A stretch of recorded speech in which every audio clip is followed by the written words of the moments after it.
And we are back with another thrilling Friday edition of the Doin Alright podcast. Today we're brought to you by our good friends at Ownwell. Appreciate y'all. We got some questions for y'all today. Gonna do a little Q&A up in here. Me and Bryan gonna go back and forth on some stuff. Mr. Broaddus, I got something to address though, man. What's that, sir? Not a whole bunch of people in our comments yesterday mentioned it, but there was a few. Sure. There was a few. And people that come from my audience kind of know how I operate. Right. But we're a new house here. Right. You know what I mean? So I figured it'd be worth to just kind of give people the rundown on how we kind of do things or how we plan on doing things. Right. There's a lot of people here that follow my lead on this kind of stuff. Mm-hmm. So here's how we gonna break it down, okay? Marshawn Kneeland passed yesterday. He did. Terrible. Yes. Terrible news. Let me just kind of walk y'all through our day yesterday.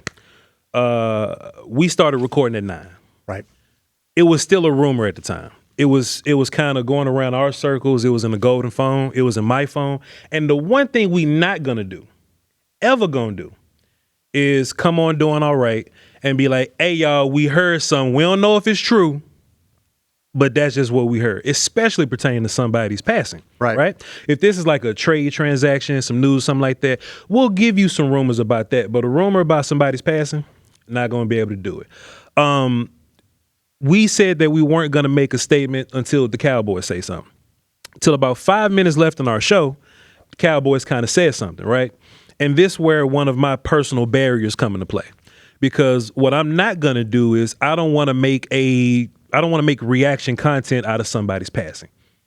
That's just something that I don't personally want to do. Now, people are free to do whatever they like. For example, DLLS, right? Jeff and Jesse, they actually shared personal stories, anecdotes, and things of that nature. I thought it was touching, and I think it was very classy in how they did it. I just choose to do things differently. For example, Larry Allen passed a couple years ago. Yes, he did. One of my favorite football players. Hurt me. I didn't go live and say nothing about it till about 3 days later. Because what I didn't want to do is I didn't want to create a stream, type his name, find a picture of him, turn monetization on to make money and say, damn, y'all, I'm sad about Larry Allen. That's just a personal barrier I didn't want to do. Now, in the context of me doing some other content, sure, I will then say, rest in peace, such and such. Let's get into our content for the day. So yesterday, what we decided to do at Doin Alright was we decided, hey, let the rumors be rumors. Let the Cowboys make some news, pass some time, and kind of reflect on it a little bit. Because I even took time yesterday to check on my friends, to text some of my media friends, call Will Steele and all those people, and just kind of adjust to what just happened. That's major news. I just didn't want us to immediately, with 5 minutes left in our show, hold on, y'all, time out. We just got news. While we're monetizing all this it felt weird to me. So now we're doing a show for y'all today. We're doing Q&A. We're going to answer questions. But before we do that show, we want to say rest in peace to Marshawn Kneeland. Terrible news. It hurt me yesterday. Felt bad. Friends called me. We called them back. Most importantly, though, to the family and the girlfriend. The family and the girlfriend, they are hurt more than all of us could possibly be. Rest in peace to Marshawn Kneeland. And hopefully me and Bryan Broaddus are going to do what we do best, give y'all some content, possibly take y'all mind off of things, talking about some Cowboys. Yeah, absolutely. Well said, sir. You got something we move on? No, I tell you what, I appreciate that. And, that's going to be the approach going forward from Crown Global Media. And I think that's going to be important. And the fact that you were able to lay that out, I think people understand that. I think that we're here for you guys when it comes to this. You guys, as how you consume our content is important. We want to be here for you. And when there is news, we want to make sure you hear it. With there's things that we can confirm or not confirm, and that's important to us because content is king for us. And so, with all that being said, I appreciate what you just said, sure, because it absolutely is where we need to be as our channel and as our company. Then to be fair, most of the comments, it wasn't even about that. Most of the comments was like, rest peace, Marshawn Kneeland. All right, cool. Let's get to the conversation here, and let's just try to recover from it, right? It was on like 1 or 2 people that said it, but I still wanted to address it just to let people know how we're going to moving forward. Right. You know what I mean? Right. But I tell you what, though, Bryan Broaddus, as we make this content today to kind of get people's mind off things, we decided to pull some questions. We did. Bryan Broaddus, you went out there and went on your tweet machine. Shouts out to Ownwell once again, you know what I'm saying, tweeting on them on socials. And, I kind of gathered some things on my own. But we're going to go back and forth about this. So normally I just curate the whole thing, but Bryan was excited watching a little bit of Thursday Night Ball. He said, you know what, I'm going to use this as one of my questions. I got a couple more questions for old Voch. Bryan, why don't you lead us off, though, Bryan? What you got for me? Well, I'll tell you what, then. I will Gotta get you a golden case for your phone, man. Give me a golden case for my phone, because I absolutely need the golden case for my phone. But this is interesting. I think from a fan perspective, that they were curious. The fan base was curious about with you, Voch. They want to know this, and this is coming from Kevin. Kevin Paul, Texas, is the one that asked us this question this morning. He says, with the way the trade ended up, would you have rather used your cap for? Now he's talking about the cap. Would you rather use your cap for Micah and a mid-level wide receiver 2 for $10 million, example like a Cooks, or the Quinnen Williams Pickett trade, and how that all went down? I don't even think I can complain about where we at with it now, Bryan. Even though, because he says because he thinks that these two roughly even out. Team building wise, I think he thinks he would choose option 2, which is the Williams Pickett one. I think you could have kept Pickens and Micah. I think they could have done some wizardry to figure it all out. Maybe not though. Yeah, maybe not. Maybe the Cowboys would have looked at it, because they'll even tell you, oh, the investment that we put in Dak is the reason why we can't do certain things. So maybe the Micah investment is the reason why we couldn't keep Pickens or whatever. But Bryan, I'll tell you what. Micah, phenomenal player. One of the best players in the league at this position, premium pass rush dude. I'm kind of liking the idea of building the inside first. Yeah. We always talk about the middle and how hard the middle is to defend, and pressure comes faster in the middle. And then that old dreaded run defense. I'm just keeping buck with you, man. Just because Michael over there in Green Bay don't mean it's all sweet. I mean, they're a much better pass rush unit, but that don't mean that it's all sweet. And look, the same with the Jets. Quinnen Williams over there, that don't mean it's all good over there. But I think in context of what the Cowboys need, I think the Cowboys need like a dude that's versatile in the way of he can stop the run and he can give us pass rush from the interior. Micah has always tried to improve his, run defense as an outside guy. He wasn't a horrible run defense as an outside guy, but he was really terrifying as a pass rusher. Right. I would almost rather to have a terrifying interior guy. Yeah. I think some of the better pass rushing in the last couple of years.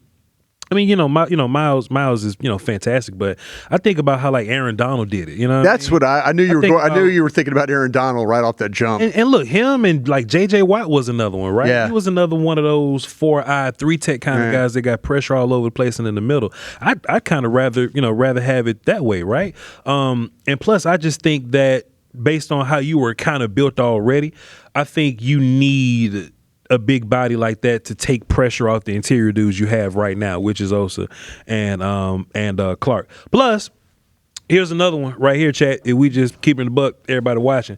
We get brand new top tier pass rushes every single year, Bryan.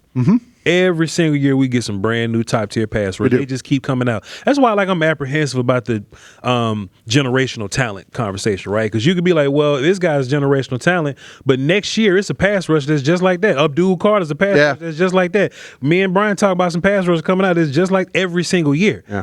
It's rare that you get a dude like that at D tackle. I believe. Yeah. You may get some good D tackles, but you ain't going to get a whole bunch of Quinnen Williams, Jeffrey Simmons is like that, Bryan Broaddus. Right. So I like the way that we kind of felt like that Alabama, when we were doing the draft, Alabama seemed to always have that defensive tackle that we were looking at. Sure. Deron Payne, Jonathan Allen, Quinnen Williams, all those kind of guys. They always had them dudes in the middle. Always had those dudes. For sure. So, yeah, I'm fine with the way that it's currently put together, but let's go sign Pickens so I can feel real good about this moving on. I think the thing with the thing that's going to be interesting is, because I feel like it is going to be, they're probably going to tag Pickens. Yeah. Probably going to tag. So you think about it with the 2 first-round picks And then you have Williams. He'll play well for you. I really do believe that. Pickens has already played great for you right now.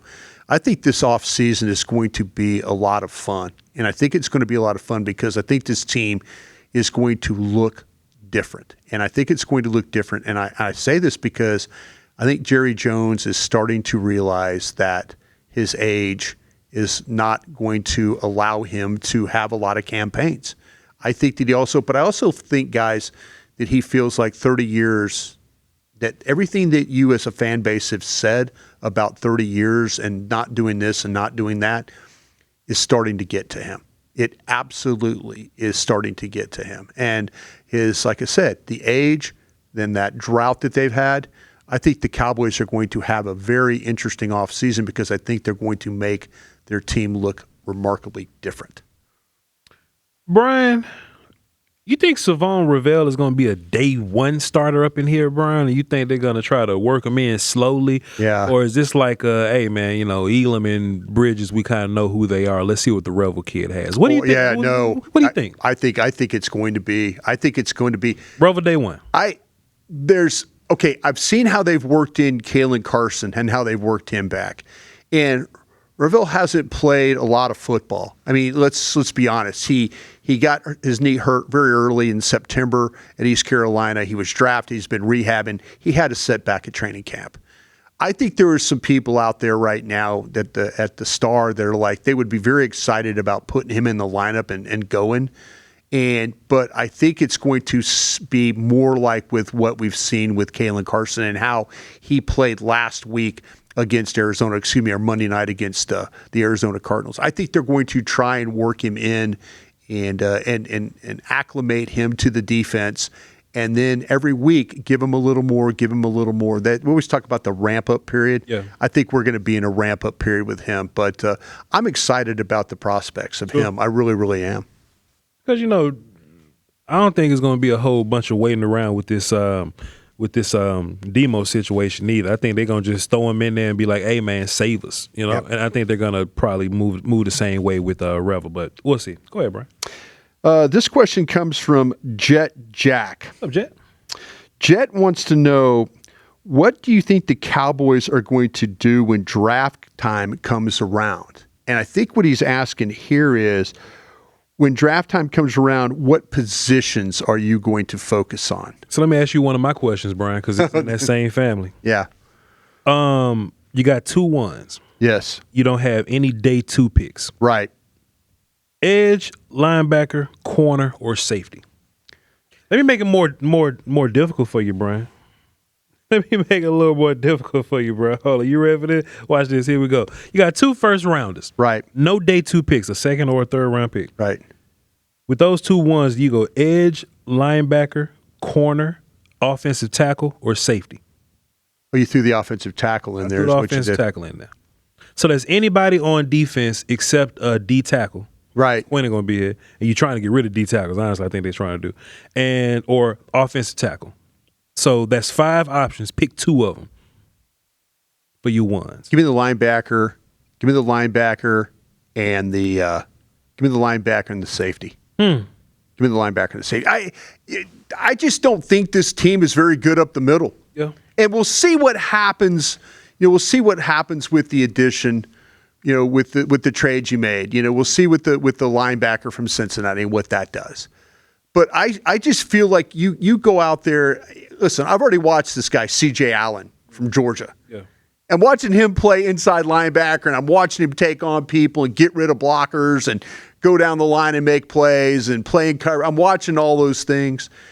Get better up the middle of your defense. Find a way. You've done it with Quinnen Williams. Find a way to maybe go and add one of those impact Mike linebackers. And then go get you a badass safety that can play with some range, that's physical, but could also, if you have to walk him down. I've talked about Brian Branch. I mean, Brian Branch was if you could find that Brian Branch, or if you could go better than Brian Branch. I haven't looked at Downs, the safety from Ohio State. I don't know where he fits. People are telling me, oh, well, he's the best one. I'm doing a show with Jeff Kavanaugh this morning, and all of a sudden, some people are saying, wait a minute, USC's got a safety. try and get better up the middle of your defense and then build from there. Yo, Bryan, some of these safeties ain't gonna matter talking about some USC because we really picking in the top 30 or so, and then we're gonna jump straight to the hundreds. I might even skip some of the middle. Well, this is what you have to. This is what you. Are you trying to skip? Yeah, I'm just being funny. I know you're. I'm gonna watch them, but I know this is though where I'm kind of feeling like though to me, and folks, I've lived this one, so trust me on this one. It can work out in your favor with that late one, the Green Bay one, likely going to be a late one. But that Green Bay one, yes, you can move that. Somebody might come in. Somebody might say, okay, yeah, we'll give you a 2 and a 3. So now you're back into this thing where you made your own pick. And then all of a sudden you backed up, but you picked up a 2 and you picked up a 3. So you're back into the mix.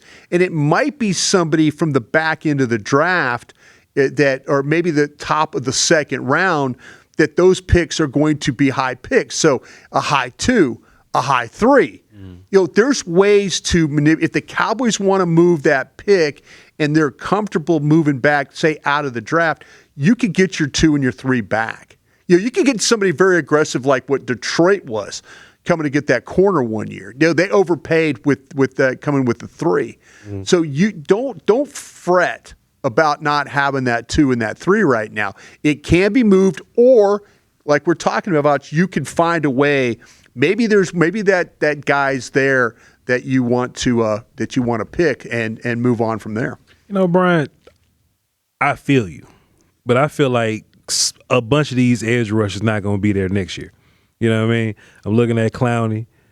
Boy, Sam, get Sam out of here. You know what I mean? But it's Ezra Rocco, and I mean So look, and we're gonna talk about Denver. I'm assuming a little bit later. But yeah, they got 2 of them dudes that they feel real. Oh no, absolutely. But they got that one dude in the 7th round. Yeah, that's true. Cooper's a 7th round pick. For every you can never be that lucky here. For every what, Jonathan Cooper's name? Yeah. For every Jonathan, I think I'm right about that. For every Jonathan Cooper, Bryan, it's 25 Bradley and Nyes that ain't gonna work. You know what I'm saying? So Fajoko, some guy named Fajoko. Somebody's not going to work out, right? I don't care nothing about, we found him in the 7th round. It don't always work that way. But what I will say, though, Bryan, is if we nasty in the middle with the big boys in the middle and Donovan Ezra, who's turning the guy that he could beat, man, let's add another dude. Like, let's add some more guys. Like, sure. Like Dante Fowler's on his 2-year deal. He'll be here next year. But, like, man, let's go draft another edge, man. Let's look. If we want to run full 3-4, let's run full 3-4. Go ahead. What you found? No. I was just looking up. I was looking up Jonathan Cooper, and because I was curious. I was right. I want to say he was a 7th round pick, a 3rd or something, maybe. No, I thought he was a 7th round pick from Ohio State. No, Texas A&M. Man, I thought look, all these drafts. See, there's just like all these Jonathan Coopers that are like. I went in there and looked on the AI, and they give me like Jonathan Cooper, who's a lawyer or a law partner or something. AI? I don't know why I don't know why I asked AI. I just need to go. What if it's me, Bryan? And honestly, this answer will change for me the more we watch guys. Yeah. The more we watch some more players and prospects or whatnot, Bryan. But I think I'm gonna go linebacker and edge. You know what I mean? Demo has been hurt every year since he's been here, Bryan. Yeah. That's just honest. You know what I mean? Assuming that he can't stay healthy, he still needs a running mate, So I'm gonna go for him. It doesn't seem like this coaching staff is all too fond of Louis Fowl. And look, we may have a brand new coaching staff next year. Who knows? But if it's me, I'm looking for edge and linebacker. Jonathan Cooper. 2021 draft. 7th round, pick 239. Texas A&M? Ohio State. Oh, yeah. Ohio State. Yeah. I was a fan of him. People was wrong about him. I was right about him. I knew about Jonathan Cooper this whole time. I don't know why he went in the 7th round. 7th round. That's funny. Because he was a Senior Bowl guy beating the hell out of people. And I was just wondering because that's what I'm saying. Dallas would never get that lucky to get a 7th round edge rusher that's just wrecking shop, right? Nah, we just going to get somebody and they're going to end up in Jacksonville or something. Hey, man, we're going to take a real quick break and Bryan's going to tell us about our good friends at Ownwell. Hey, thanks, Voch. Homeowners, a quick timeout. That property tax bill your county's about to drop on you, you don't have to eat it. Ownwell can fight it for you in about 3 minutes. no upfront cost, nothing out of pocket. They handle the whole process, paperwork, appeal, even the hearing if it goes that far. Most people end up getting their value lowered and save around $1,100. And that's a no-win, no-fee deal. If they don't save you money, you don't pay.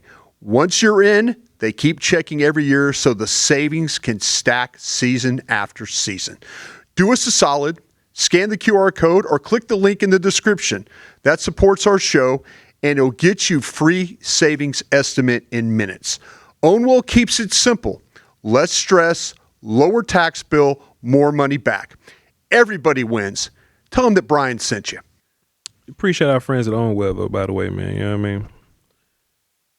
Property tax and all that kind of stuff is very important. I'm trying to, buy multiple houses. You know? Yeah. So you got to. I know what you're doing. You got to tap in. You feel me?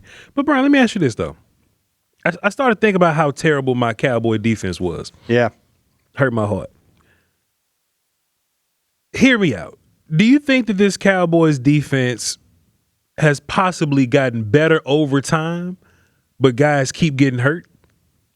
Or they just bad as they was going to be anyway, and that this scheme is so washed that Elijah Clark is the same thing as Malik Hooker, right? We're in week 8 and it's improving in certain spots, right? Were we on the way to improving, but now we're playing undrafted free agents at safety, or we're playing a corner and making them play safety, right? Are we technically, because I'm thinking about the last 2 games, Cardinals and You Broncos. sound like you're hurt right now. I'm in pain. I'm in pain because I'm watching Thursday Night Football, Bryan.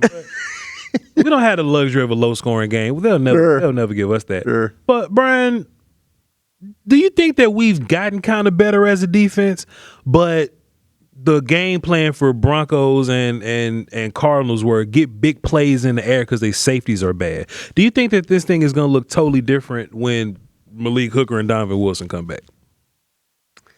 Man, Boy, that deep-breath answers no. No, I know. I try not. You're usually pretty good at reading my reactions to these things. You ain't buying it. I'm not. I'm really not. This is the problem that I have. This is the problem that I have, Hodge. And I'm going to drag you into this as well. This is my problem.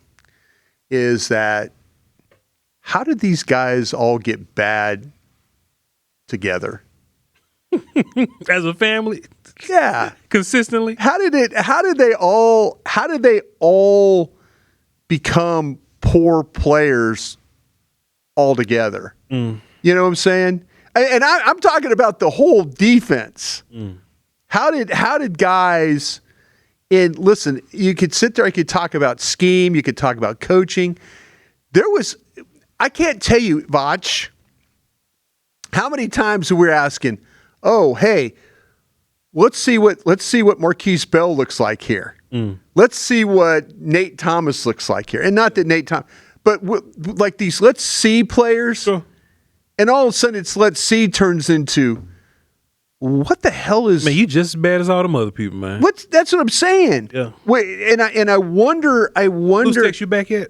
What's that? Oh, hell no. Flus ain't text you back. Flus ain't going to text me back. We'll let y'all know whenever Flus texts us back. Flus is not going to text me back. We'll let you but I'm asking, how did 2 years ago Marquise Bell look like, wow, a guy, he's down in the box, he looks like he looks like a guy that hasn't played football. I mean, he's missing tackles in space.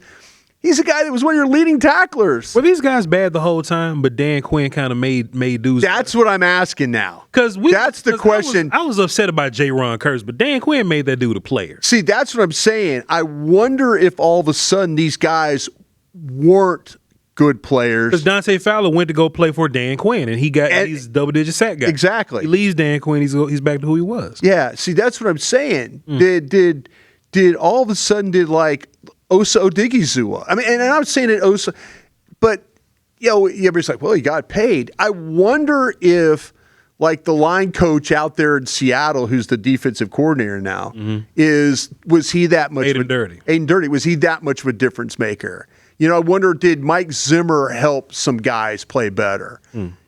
Why all of a sudden does Diggs, You just wonder. Turnover machine. Yeah, you just want Bland, Diggs. Yeah. You wonder about these guys, and you're thinking like, were these guys just okay players that played to a level with different scheme, different coaches, or were they always? Or they just caught lightning in a bottle? See, I just can't believe that they would all be bad at the same time. At the same time. Do you think Jerry's going to drop a big brown paper bag full of money on the next guy, on the next DC? He's went on the radio and said that he regrets the rotation of 3 DCs in 3 years. He should have tried to keep the scheme the same. He should have tried.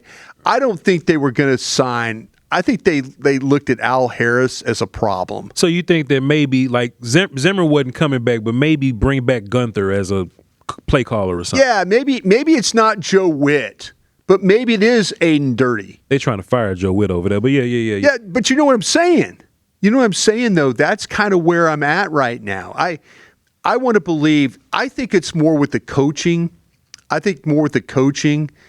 It kind of can be about the personnel, though. That the coaches, I would rather the coaches coach. Sure. But, man, I am for the life of me trying to figure out why Diggs, Bland, Bell, just take a pick. You know, who they won't. I mean, we're screaming, hey, play Maris Leofau.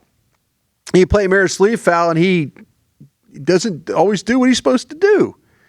I don't understand how Maris could go from one of the smartest players we've ever seen to not even playing at all. Not even playing at all. But could it be the same situation we're talking about? Every time you and I ask, oh, this is a move I would make. Sure.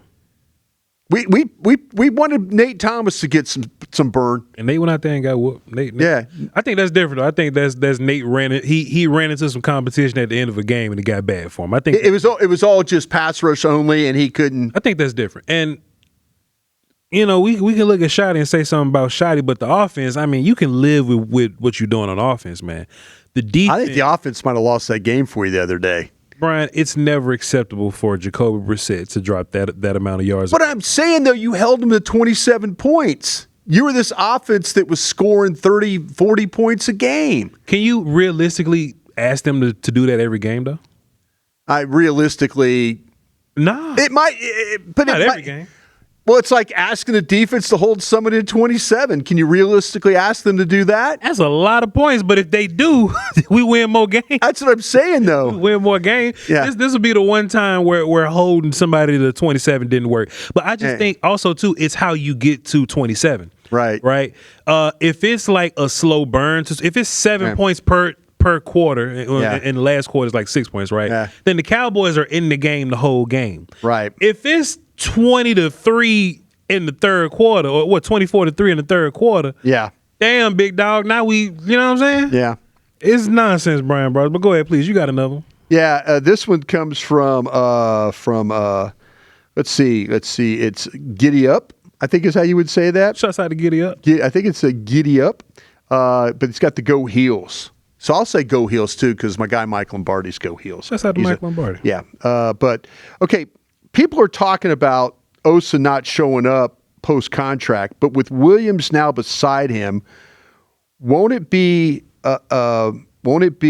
effectively a release of the 3 technique from getting doubled? You know, Bryan, we did an exercise yesterday. We were breaking down Quinnen and his numbers, and I was shocked at the amount of stops and pressures that Osa had versus Kenny Clark. It's the eye test thing. Remember I played that game with you, the eye test thing, and I was talking about Sam Williams, and you're like going, I don't know about that one. The eye test doesn't always look good. And Bryan, maybe it's hard to get a good feel for this defense because it's always seemed like people falling down and rolling around in a circle. You know what I'm saying? Yeah. We just flopping all over the place.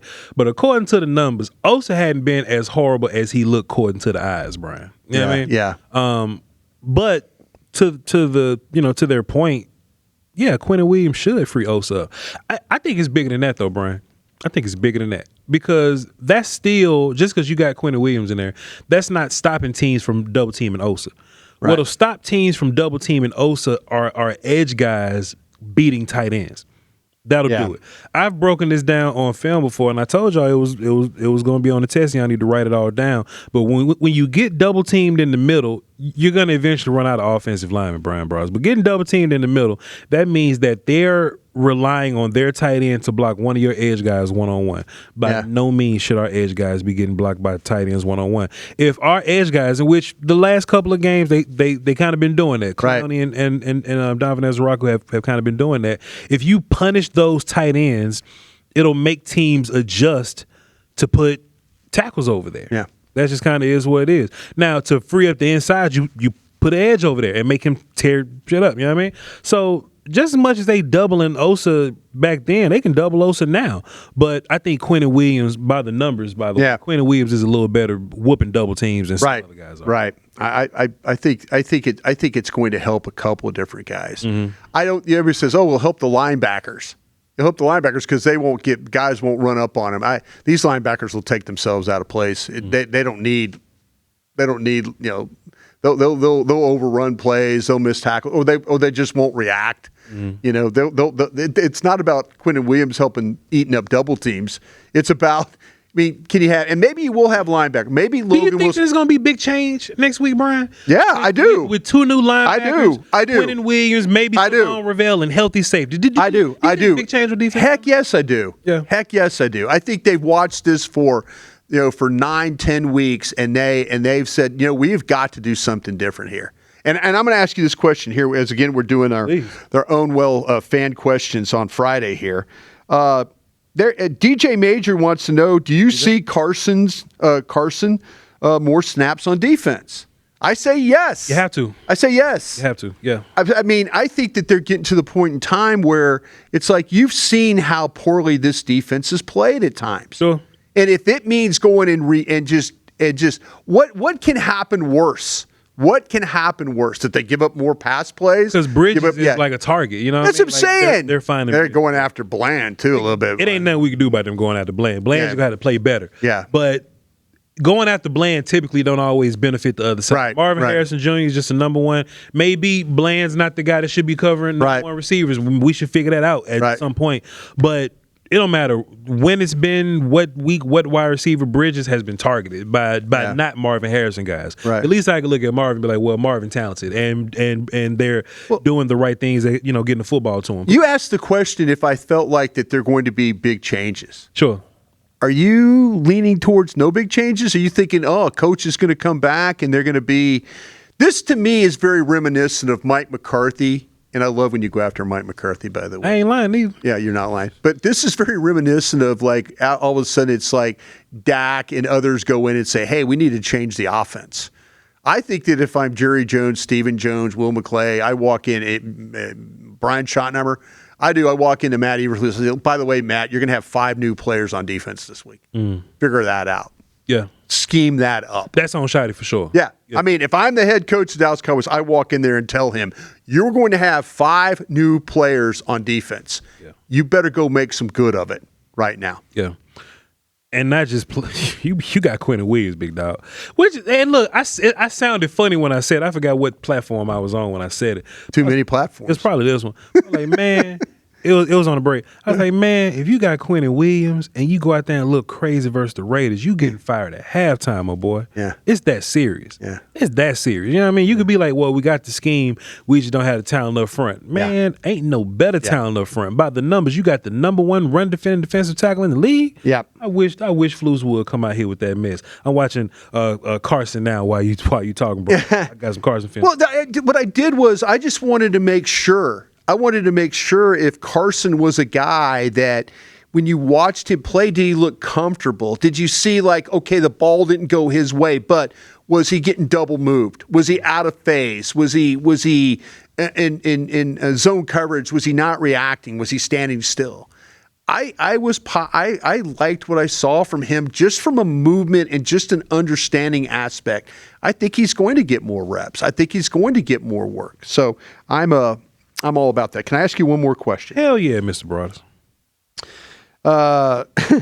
The new Surge wants to know, And wait, this is evidently a parody account. Is there something called the New Surge? Is there something I'm missing here? But this is I'm heavy. I'm heavy-footed. Maybe it's the guy at I'm heavy-footed. I don't know. I'm Bryan Broaddus. That's Voch Lombardi. That's kind of how I. That's kind of how I live. I don't know nothing about that. Did I do something wrong here? I don't know nothing about anyway, because something like that will happen to me. Okay, he says to me or to her, seems to me this team is better suited for a 3-4. Yeah, we talked about that. Do you fire Flus after the year to find a coach to run it, or can Flus adapt, which I've doubted? There's no guarantee that all three guys are going to be here at the end of the year. Yeah. But boy, I would love it if a coach just knew what to do with talent. You know what I'm saying? I just love it if a coach just... You saw that with Dan Quinn, though, didn't you? Dan Quinn... Well, maybe they were talented. We've had this discussion. Dan said, forget this cover 3 stuff. Yeah. Let's play man and blitz people. Yeah. Let's get sacks and turnovers. Like Aaron Dan Quinn withdrawals. He figured it out. I want to find one of these 50-year-old coaches. Oh. Because I think offensive coaches should be young men. But these coaches on defense need to be old, stoic dudes. Yeah. They family hate them. All they do, they just mean. And they work all the day. They work and they just coach defense. Man, look, bring Rex Ryan up here. I don't care. It's so bad up in here. Bring Rex Ryan up here. Yeah. But just these old defensive coaches, bro, they just know what to do. They can do any scheme, any whatever. Yeah. Bring one of them people up in here and let's play some damn defense with damn Quentin Williams, man. Yeah, this is I see what you're saying and I like it. This is a shout out to young Bennett Broaddus, who's a big fan of yours. Shouts out to my guy Bennett. Bennett's a big fan of yours. Bennett has always told me your OC needs to be a guy wearing the capri pants. For sure. That's showing calf. Yes. And then that's your offensive coordinator. And then you need the crusty old guy like me coaching the defense. That's facts. Shouts out. Give me two. Give me two. Yeah. Give me two. Yeah. Give me two. Shouts out to Bennett Broaddus, man. You ain't lying. I noticed that trend or whatever. Yeah. Like, damn. If you got the coach wearing the capri pants, it's called plays. Brian my guy down in Miami, yeah. Spagnola, yeah. When Wink Martindale was in the league, man, he's got the vest with the long. I'm like, bro, these old men tearing it up on defense. Yeah. We gotta get us one of them, man. You can't get no young hippie defensive coordinator. Yeah. You know what I'm saying? Right. Bryan Broaddus, appreciate you, man. Thank you, man. Appreciate you. Appreciate for everybody watching right now, man. This is a Friday. We're gonna come back Monday. We ain't gonna have a game to recap. Nope. Nothing like that because we on bye. So we'll figure it all out. We'll probably talk about Quentin Williams some more and we might do another Q&A. Ain't no telling. Yeah. Might talk some draft if we. Oh, got some draft. We're already looking at players. Might talk some draft or something. We'll definitely figure Monday out, but we will definitely have a Monday show. All right. CrownGlobalMedia.com is where you can find all of our stuff, the audio, the podcast stuff. Things that are on my YouTube. Please. Yeah, I can push the Spotify stuff too. If you're inclined to that, man, give us a listen on the Spotify stuff if you want to. We love that you watch the videos on YouTube, but if you could on the Spotify, if you don't have a chance, that'd be great too. Yeah, man, you drive and you don't want to pay that YouTube fee to let you listen, man. We got it all up there, but that's on the website. Go find it. It's over there. Tap in with the merch. We love y'all to pieces. Thank you. That's Bryan Broaddus. I'm VOCHLOMBARDI, and we'll catch y'all Monday. Crown.